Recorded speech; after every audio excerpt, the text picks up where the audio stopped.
is May 6, 2008, and we're at Elgin Academy interviewing Gerald Andersen. And the names of the people attending the interview are Sarah Sabo, Aisha Khan, Gerald Andersen, and myself, Brittany Johansson. And the organization we are working with is the Gail Borden Public Library at Elgin Academy. Were you drafted or enlisted? I didn't get you. Were you drafted in the war or enlisted? I was drafted, yes. Where were you living at the time? Living in Oak Park, Illinois. Do you recall the first day that you got drafted? At the camp or just in? At the camp. Yeah, things were pretty fast. What did you got all your clothes. You usually got the wrong size shoes and all that stuff, but I did all right. Then you were assigned to bunk a certain building, and my name was Anderson, so I was in the first. You were the first one to get KP. You were the first one to get guard duty, with your name started in A. So it wasn't too bad. Things happen so fast, you know. Thank you, Mama.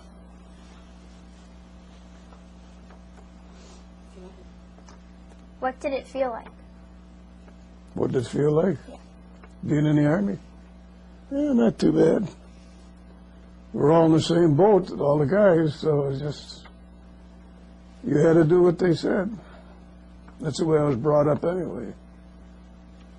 When my dad says, you be home at 9 o'clock, I was there at 5 minutes at 9. Because if I wasn't, he was out looking for me. That's the way the Army was, too. If you weren't there right on the money, they were looking for you. Can you tell me about your boot camp and training experience? Well, that too was pretty fast. But it was a hot place in Texas. It was Camp Walters, Texas, I remember that. There was about one tree every 100 miles. That's where the lieutenant would sit if you had a lecture. He'd be under the tree and you'd be out in the sun. That always felt good. And I was a redhead anyway, so I sunburned good. And you could get court-martialed for being sunburned. Like if you went swimming or something, you could get court-martialed for that. Because that made you so you couldn't do your duty, you know. So, but I got along pretty good. Do you remember your instructors? Yeah, I remember the first sergeant and the buck sergeant. He's the guy that really give you all the orders when you were in the field. But the first sergeant, he never said anything to us till the basic was over after 22 weeks. It was supposed to be 12, but they had a lot of fires. And one of the fires burnt the obstacle course. So we had to rebuild a lot of that. And that wasn't too bad. I drove water truck for a while and hauled the water to the place where the fire was. But I got along pretty good. How did you get through it? How did I get through it? We were all in the same boat. You didn't have time to worry about how you're going to get through it. You just did it. When I told you do it, you do it. My brother, he was in the service too, but he was in the South Pacific. And he used to write me letters, and he said, don't argue with him, and do what you're supposed to do, and you won't have no problem. You know, you won't get in no trouble then. So that's what I did. Which war did you serve in? World War II. Where exactly were you? Well, we left the States and went overseas in Liberty ship and went to Africa, Oran, Africa. or Casablanca. That means city white, Casablanca. And then from there we headed to Italy. And we did a little, it was probably 2 or 3 weeks, getting used to the guys that were really in the 36 already, and we were replacements, a lot of us. Because the 36 and the 3rd and the 45th, they were really catching hell. They lost a lot of guys before we got there. But we had to go across Rapido River, I remember that. And they had to build pontoon bridges. They're a floating bridge. That's all across the thing.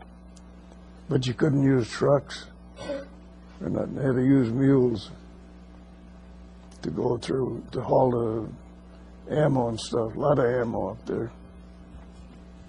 And because it was mud and snow and ice and everything. It was probably almost a foot deep with muck, you know. You couldn't step out of it. You just pushed through it, you know.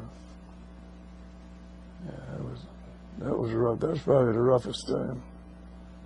Then we got across the river, and then I remember the next day we went in combat. That was my first time. And my first and last. And a lot of the guys that were with me, the same thing happened to them. One time in combat, and they wiped out our outfit, and we were captured. The guys were still living. So I thought that was the end of it when they were shelling us. They really give us the work.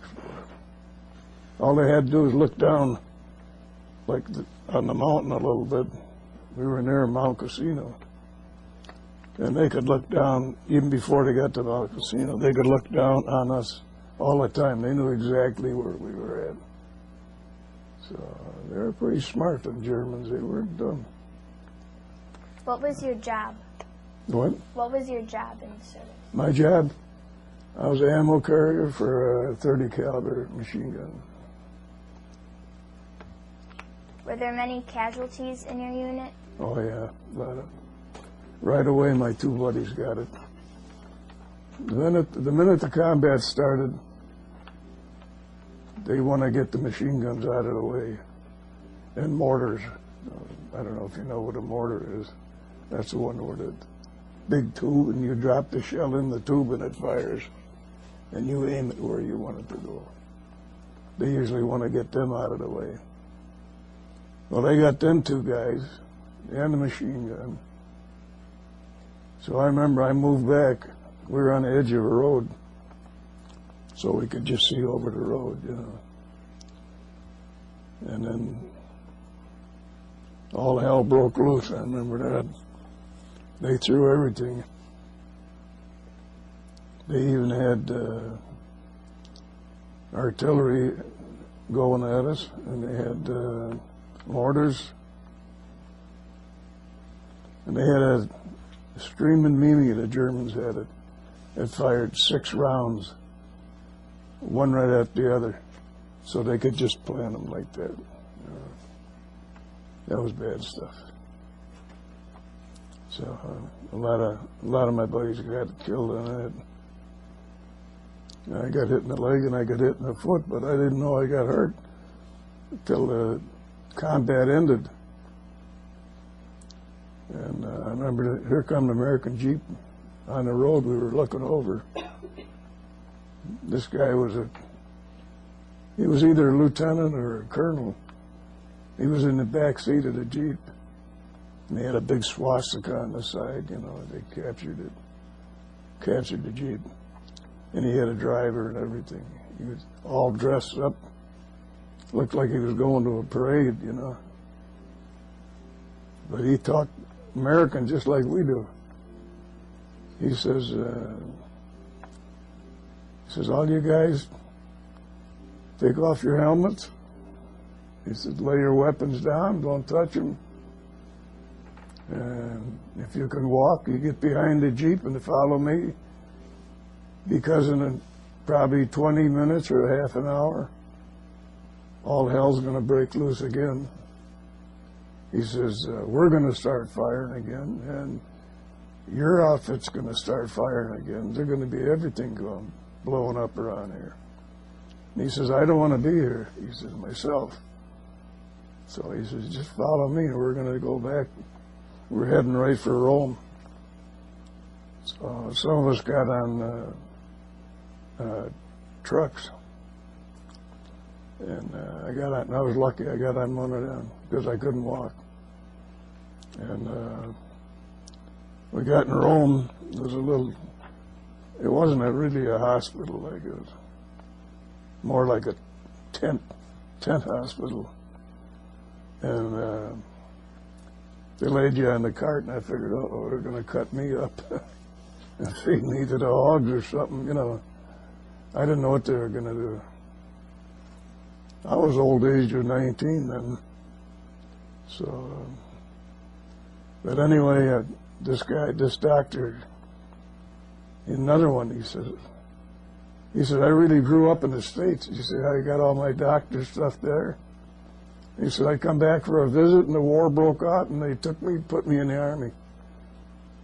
So he said, I don't want to be here any more than you do, he says. He says, all we're going to do is bandage you up and take you back to another hospital, a bigger hospital, and fix you up there, and then you're going to go to a prisoner of war camp. So that's what he did. He didn't lie. He was only like 26 years old or 27 years old. Can you tell me about your experiences as a prisoner? They took us near the northwest of the Baltic Sea, and it was Camp 22. Or, yeah, 2B. And there was like 4 or 5 buildings in a row, maybe 6. They held quite a few people in there. And they assigned you a bunk. And it wasn't that bad. You were out of the rain. You were inside. You had a little stove you could cook on. They fed you like twice a day.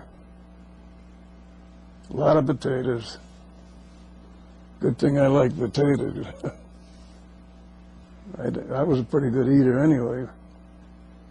But whatever they gave me, I ate it. They didn't give me that much. Yeah, they had roll call, but they had it at their convenience. If somebody was missing, German would come around, everybody rouse outside. We're going to have roll call. It could be 3 o'clock in the morning, you know. So out we'd go. They made a count. But sometimes we'd add on a guy, keep adding on a guy. So there'd be 10 guys over what they're supposed to be, and the next count would be 20 guys less. So finally the guards said, go back in the barracks. You guys are nuts. So we tried to goof them up as much as we could, you know.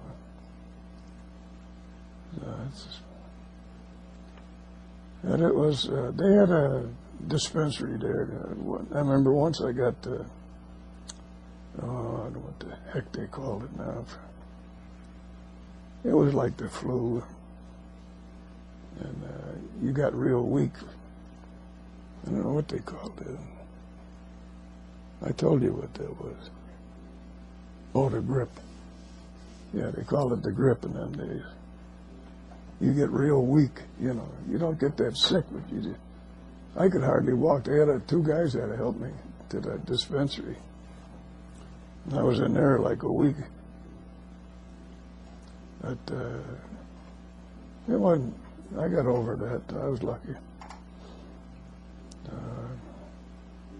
Can you tell me about when you were freed Free from the prison? after I got out of there. Well, we didn't really they just didn't let us go. The Germans the Americans and the Russians were coming in, one from each side. And the Germans didn't want to get caught by either one. They figured they're going to get shot, which they weren't going to be. And so this one morning, we were 3 months on the road. Probably after 2 months, a little over 2 months, we woke up one morning, no guards. They're all gone. Their uniforms are laying there, their rifles, everything. What they did, they stripped all their army stuff off them and put on civilian clothes, like farmer stuff, and took off. So we had to go hunting the GIs. And we were 3 months. That was 3 months on the road, but like a month by ourselves. And we'd go up to a farm. A German farmer would be in the barn. They usually had a big kettle there boiling meat and potatoes in it and carrots and corn, all that. Not bad stuff. It looked pretty good to us.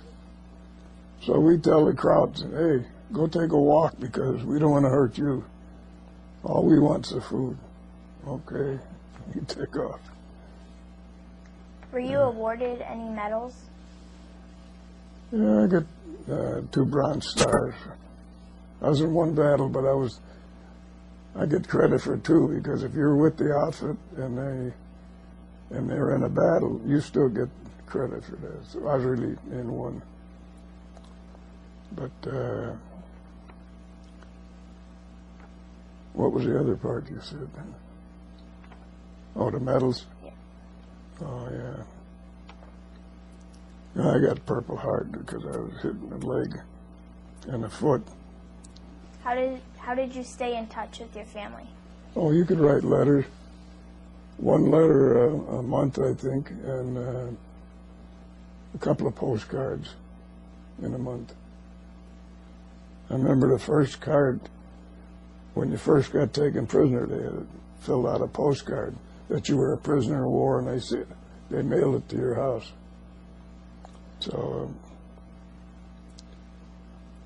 my dad got the card, and he took it to the Red Cross thing where they check it out, whether you were a prisoner yet or you were dead or in a hospital or whatever. And they said, no, that's probably not your son. I said, oh, yeah, it is. He said, my son's the only one that could spell like that. Every other word was misspelled. He said, that's my kid. So he says, that's about it. What was the food like? The food? Yeah, there wasn't much of it. A lot of soup. A lot of potato soup. I still like it. A lot of my buddies, they wouldn't eat potato now if it saved their life. You can give me all them potatoes you want. I don't care where they come from. It's good stuff. Was there something special you did for good luck? For good luck? I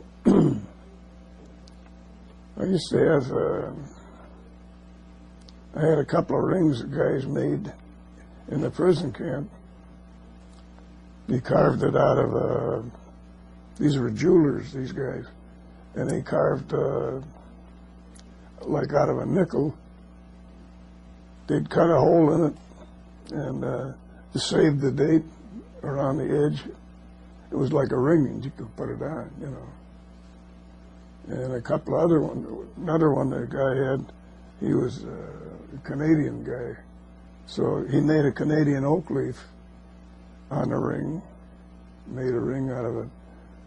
I don't know what it was. It might have been an old ring, and he changed it, you know, with a Canadian oak leaf on it. And I lost them suckers after I got home. I'd had my car being worked on, and I threw the jacket up on top of the car, and I started the car, and I took off. I forgot about the jacket, and the jacket took off. I really liked them. They were souvenirs, you know, good of people, you know. That's about all. How did people entertain themselves? The GIs? Yeah. Oh, they did little skits and junk like that. One whole band got captured, and I think it was. This is just before we went on the 3 months march. And I used to see the drummer practicing. He had that.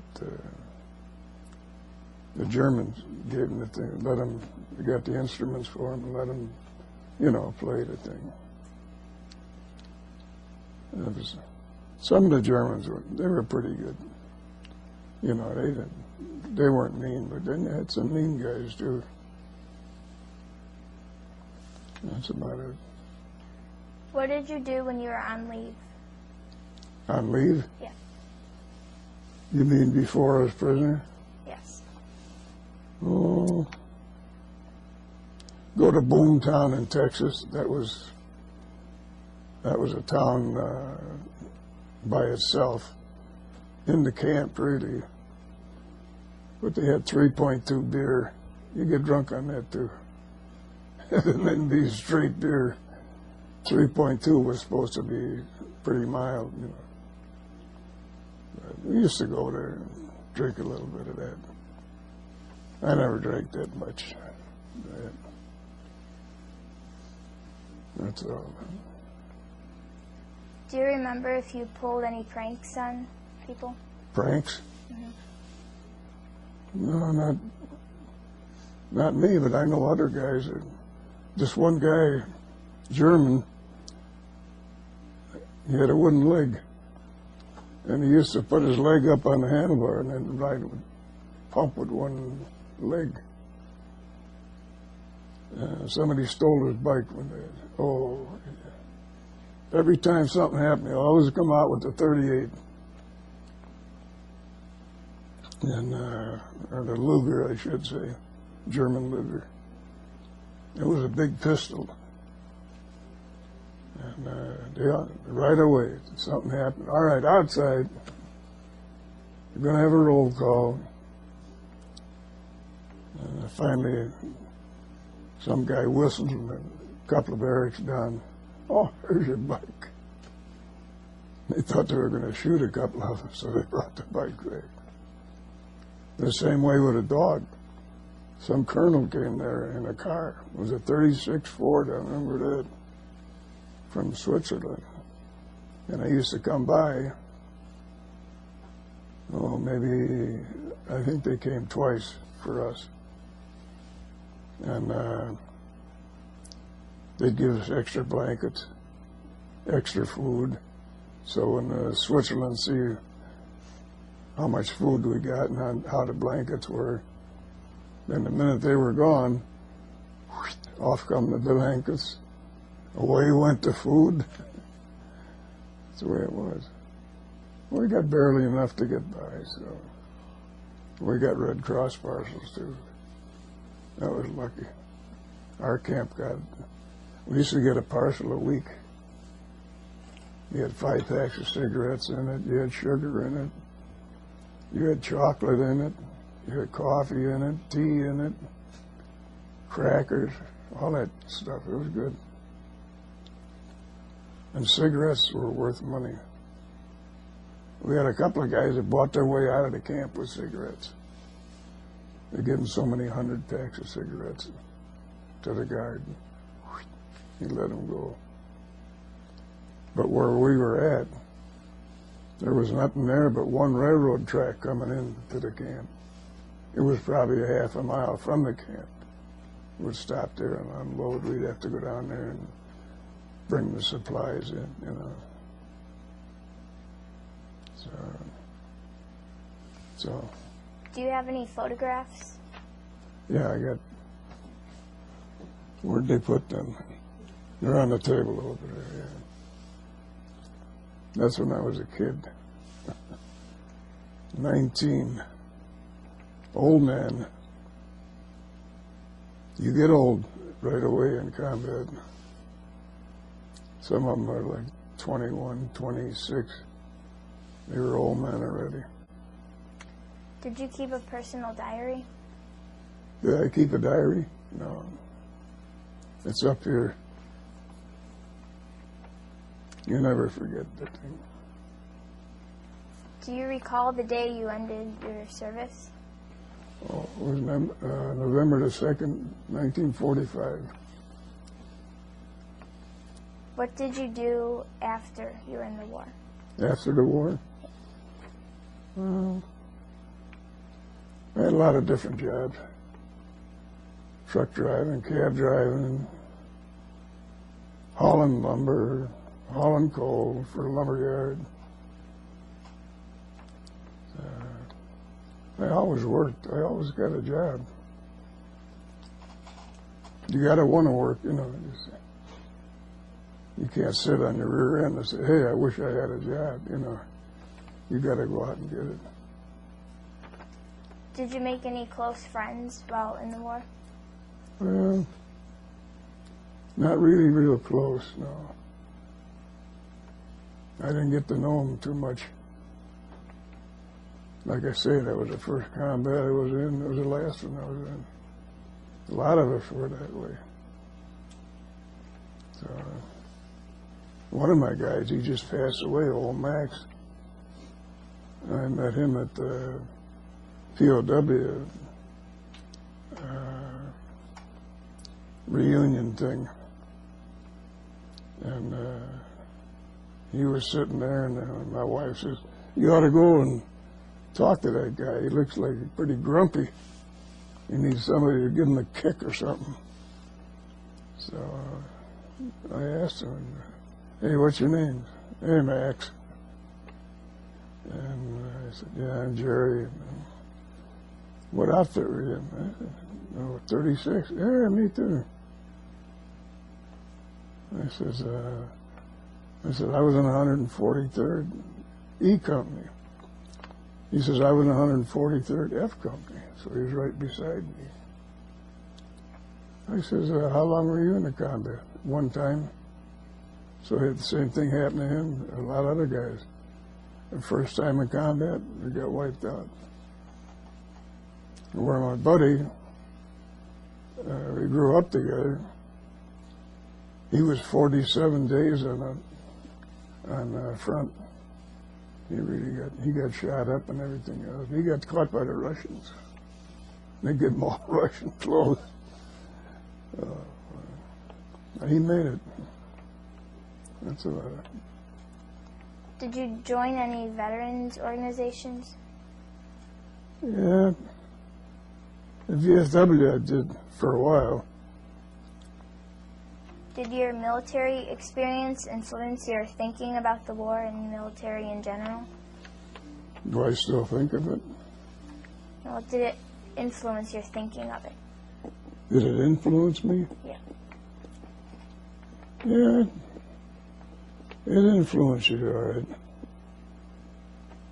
It's, you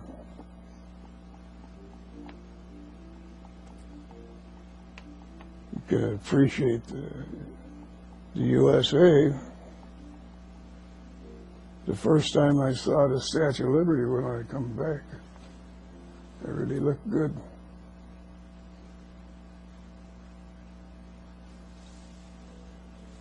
So I know there ain't any better place than the USA. What's your definition of freedom? Definition? Yeah. Just living right here in the USA. That's it. There ain't no other place. I wouldn't want to live in any other place. My kid says, why don't we go back to Italy where you were captured? I said, no. I said, I got out of there once. I said, it'd be my luck. If I go back there, they start another war, I'd never get out of there. So I said, no, I've seen it once, that's enough. Something you had to do, that's all. Thank you. Okay, thanks.